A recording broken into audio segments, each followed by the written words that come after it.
Tragedy king के नाम से मशहूर अभिनेता दिलीप कुमार साहब की मौत 98 वर्ष की उम्र में आज हो गई। दिलीप कुमार कई सालों से बीमार थे, बिस्तर पर पड़े थे और कई बार उनका अस्पताल आना जाना होता था जब भी उन्हें सांस लेने की कोई तकलीफ हुआ करती थी।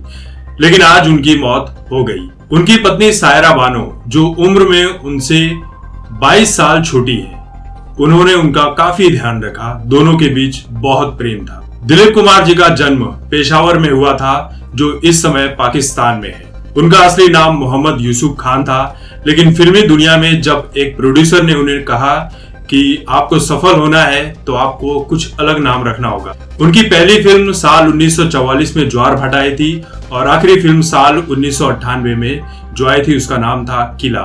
अपने फिल्मी करियर में उन्होंने बहुत सारे अवार्ड जीते, इतने सारे अवार्ड जीते कि भारत में वो ऐसे इकलौते अभिनेता हैं जिनका नाम Guinness book of world record में है सबसे ज्यादा अवार्ड जीतने के मामले में। साल 1980 में महाराष्ट्र सरकार ने उन्हें शेरिफ ऑफ मुंबई का भी सम्मान दिया था। पद्म भूषण, पद्म विभूषण और दादा साहब फाल्के अवार्ड से भी उन्हें सम्मानित किया। पाकिस्तान की तरफ से उन्हें पाकिस्तान का सर्वोच्च सम्मान निशाने इम्तियाज भी दिया गया। हालांकि इस अवार्ड को जब उन्हें दिया जा रहा था तब शिवसेना ने इसका काफी विरोध किया था, और विरोध करने की क्या वजह है वो आप थोड़ा आगे देख लें। देखिए, निशाने इम्तियाज जो था वो पाकिस्तान का सर्वोच्च सम्मान है।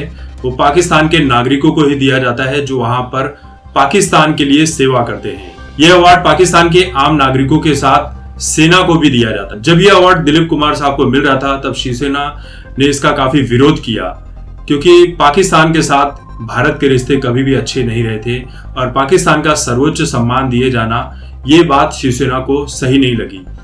तो उन्होंने दिलीप कुमार को कहा कि आप इस अवार्ड को जो आपको मिलने वाला है इसके निमंत्रण को ठुकरा दीजिए। तब दिलीप कुमार पहुंचे अटल बिहारी वाजपेयी के साथ, जो हमारे पूर्व प्रधानमंत्री थे। तब अटल जी ने कहा कि आपका दिल करता है तो आप जरूर जाइए, उस सम्मान को लीजिए, अगर आपको इसमें कुछ भी गलत नहीं लगता है तो उसके बाद अटल जी से सलाह मशवरा करने के बाद अपने साथ वो सुनील दत्त को लेकर गए पाकिस्तान, जहां पर उन्हें निशाने इम्तियाज दिया गया। उसके बाद साल 1999 में जब कारगिल का युद्ध हुआ तब शिवसेना ने वापस से दिलीप कुमार के घर के बाहर बहुत बड़ा प्रदर्शन किया और कहा कि पाकिस्तान का निशाने इम्तियाज पाकिस्तान को वापस लौटा दो। दिलीप कुमार वापस पहुंचते हैं अटल जी के पास।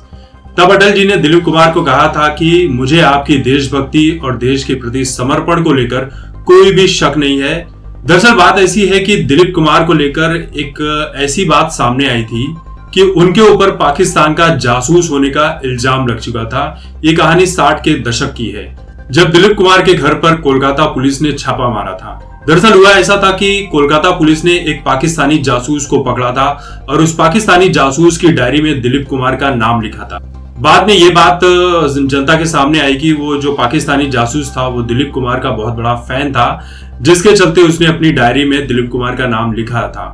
यहाँ तक कि दिलीप कुमार के घर में पाकिस्तानी रेडियो ट्रांसमीटर भी मिला था की जाती है, लेकिन बाद में इसे भी ये कह दिया गया कि दिलीप कुमार गाने सुनने के शौकीन थे, इसलिए उन्होंने उस रेडियो ट्रांसमीटर को अपने पास रखा था। लेकिन बाद में ये सारे ही मामले रफा दफा कर दिए। अब उनकी मौत पर एक पत्रकार हैं अशोक चौहान, सुदर्शन न्यूज से आते हैं।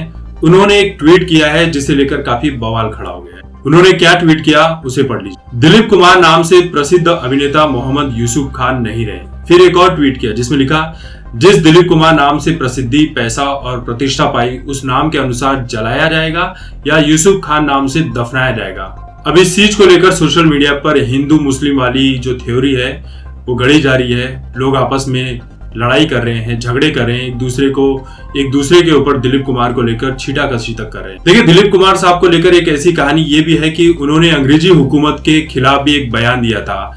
दरअसल वो एक कैंटीन में काम किया करते थे जहां पर वो सैंडविच बनाया करते थे, और सैंडविच बनाते बनाते उन्होंने ये कहा था, भारत की लड़ाई एकदम साफ है, अंग्रेजी शासक गलत है। फिर क्या था, अंग्रेजों के विरोध में भाषण देने के चलते उन्हें पुणे के यरोड़ा जेल में बंद कर दिया गया, लेकिन बाद में दूसरे दिन उन्हें छोड़ दिया गया। वैसे तो दिलीप कुमार और सायरा बानो के प्यार के चर्चे बहुत ज्यादा हैं, लेकिन सायरा बानो से शादी के 16 साल बाद दिलीप कुमार ने एक और शादी की और इस शादी से सायरा बानो का दिल पूरी तरह से टूट गया था। दरअसल ये शादी उन्होंने गुपचुप तरीके से की थी। पाकिस्तान की एक ब्यूटी क्वीन थी जिसका नाम था आसमा रहमान। आसमा रहमान को उन्होंने अपने बांद्रा के पाली हिल घर में भी रखा था, लेकिन जब ये बात सायरा बानो को पता चली तब उन्होंने तुरंत दिलीप कुमार से कहा कि इसे तुरंत ही पाकिस्तान रवाना कर दो। दरअसल इसमें भी एक कहानी ऐसी आती है कि सायरा बानो उस वक्त 8 महीने की जब प्रेग्नेंट थी तो वो शूटिंग किया कर रही थी और उसी दौरान शूटिंग के दौरान वो बेहोश होकर गिर पड़ी और उन्हें मिसकैरेज हो गया। ये बात दिलीप कुमार को बहुत अंदर तक चोट कर गई, तो अपनी संतान के लिए उन्होंने दूसरी शादी की थी। इस तरह की बातें भी सामने आती है। लता मंगेशकर जी दिलीप कुमार को अपना भाई मानती थी, उन्हें राखी बांधा करती थी और उनके निधन पर लता जी ने भी एक ट्वीट किया है। यूसुफ भाई आज अपनी छोटी बहन को छोड़कर चले गए।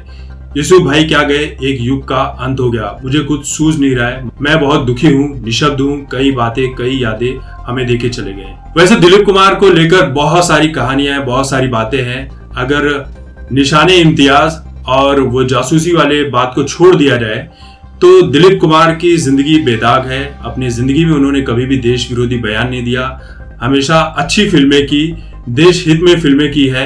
उनकी क्रांति और नया दौर, ये फिल्में देखने लायक है और बहुत ही बेहतरीन फिल्में हैं। हालांकि ये कहना गलत नहीं होगा कि दिलीप कुमार के जाने के बाद सिनेमा के एक युग का अंत हो गया।